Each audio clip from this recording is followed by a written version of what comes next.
Hello and welcome to class number 13 of the UPSC Mains Answer Writing Initiative.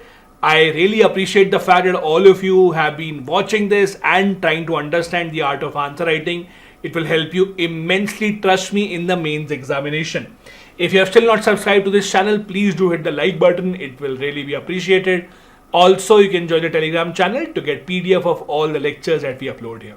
Like every single day in this initiative at 7 p.m., we decode an answer that the UPS has already asked in the previous year, see what to write, how to write, and also give you a homework for your own practice.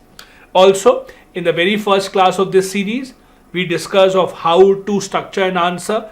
We discuss about introduction, main body, and the conclusion part. If you have not watched the very first class, please do that. You can find it just by clicking on the link of the playlist of this entire series. Click on the description of this video. It will give you a link of the playlist. Go to class number 1 and see how to structure an answer, and it will be clear to you. Now let's see what do we have at our hands. Today we are taking up a question from GS1 from history part. Those who feel confident enough in answer writing, for them I would again advise to stop, pause this video right now, see this question, think for 30 seconds and then start writing your answer. If you want to evaluate yourself real time to see if you are able to write these answers right away or not. Don't give yourself a lot of time if you really want to simulate the real experience of answer writing. If you are new to answer writing, then you can continue. You don't need to start writing. So, the question is from history. Explain the role of geographical factors towards the development of ancient India.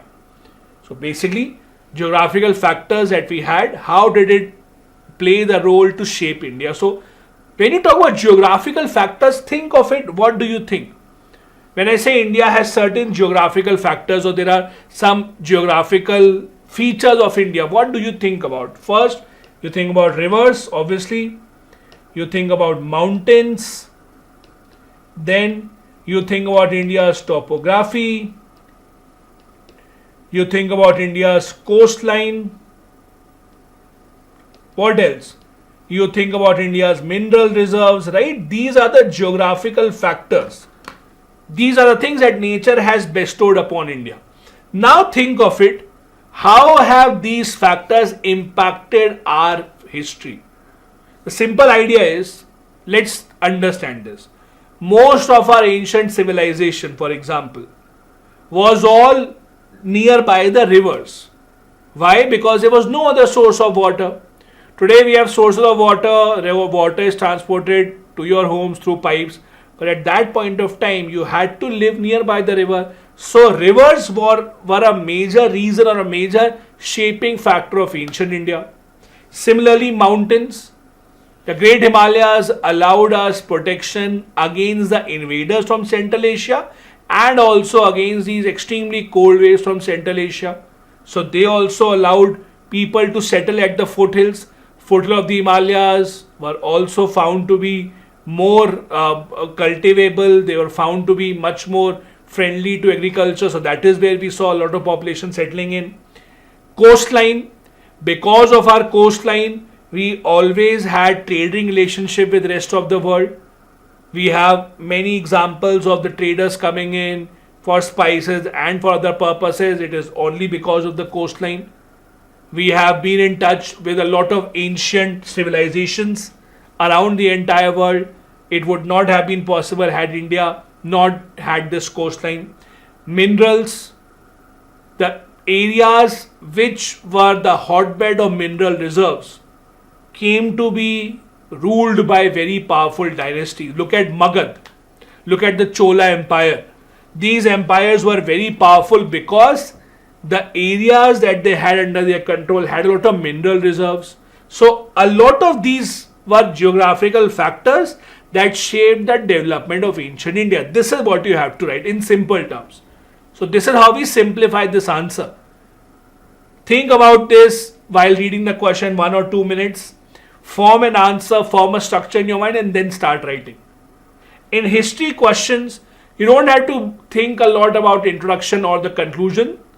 In history questions, core history, it is mostly the main body that matters. In the introduction part, we will just write about how India's geographical factors have shaped our history, how Indian subcontinent has a lot of interesting natural features that have had an influence on our development. So its introduction is more like a summary of the question that is asked, just making a kind of a background so that you can jump to the main body. In the history based questions, mostly all the juice, all the important lies in the main body itself. So in the main body, the factors that we talked about: varied topography, the fertile Gangetic plains that have fostered early agricultural civilizations. Himalayas acted as a barriers of climate, retaining monsoon rains as well, that allowed a lot of powerful dynasties to grow. River systems of India that allowed for early civilizations to set up. They were not just the source of water for agriculture, they also allowed us trade routes, promoted culture, etc. Natural resources, as I said, led to the development of powerful dynasties, Magad, the Chola period, etc. They took advantage of these minerals in their metallurgy, in their development of craft, trade, etc. Other factors: trade and connectivity, as we discussed, the connection that we had with China, with Mesopotamia. All these were possible because of the trade and connectivity, because of India's coastline. Again, it's not necessary that in the examination you will remember all these pointers. When you practice answer writing, you're not in such a pressurized situation. So you think more freely, but sitting in the examination hall, you will have a lot more pressure. That is why you will always see that the marks that you are getting in mains answer writing while practicing any mains test series that you have, the marks that you get there, as compared to the marks that you will get in UPSC, in the real UPSC exam, you will get slightly lesser marks. It's not that you have written something wrong. In the UPSC exam also you might have written the same kind of stuff, but just the pressure that you have on the day of the UPSC exam, that in the practice you might remember 6 points, on the day of the exam you might remember 4 points only. That is very, very natural, so don't worry about that.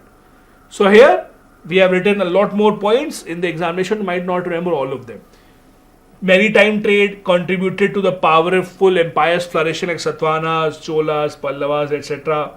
All of these played an important role in how India's geography shaped ancient India. Conclusion also will be very similar to that of introduction. That is a point of answers in history, especially ancient history. Answers in ancient history are not really suitable for writing important conclusion or introduction. They are similar. Introduction also we wrote the same thing, that India was shaped by a lot of geographical factors. In the conclusion also we like the same thing. India faced challenges because of diverse geography, but they were helpful as well and contributed to a rich history. So similar kind of it. The main part in the ancient history answer or history answers mainly will always be the main body. This was our decoding of a mains question of 2023. Here is a homework for you again from history, but not the ancient history part, from the modern history part. What was the difference between Mahatma Gandhi and Rabindranath Tagore in their approach towards education and nationalism? Interesting question. The UPSC does ask questions about comparing two very well-known individuals. There have been questions about comparison of Nehru and Gandhi. There have been questions on comparison of Bose and Gandhi. There have been comparisons of all sorts that have been asked in the past. So this is a kind of question that is not very irregular. These kind of questions are asked. So it's important to practice these kind of questions of how to write, how to compare two people who were contemporaries in different areas or in different fields. What were their thoughts? Try and write this. You can send your answers to my email ID if you want. I'll be happy to check those answers, give you the feedback. That brings us to the end of today's session. Do hit the subscribe and the like button. Invite other friends also who would like to learn more about answer writing. Thank you so much for watching. Have a good day ahead. Bye-bye. Jai Hind.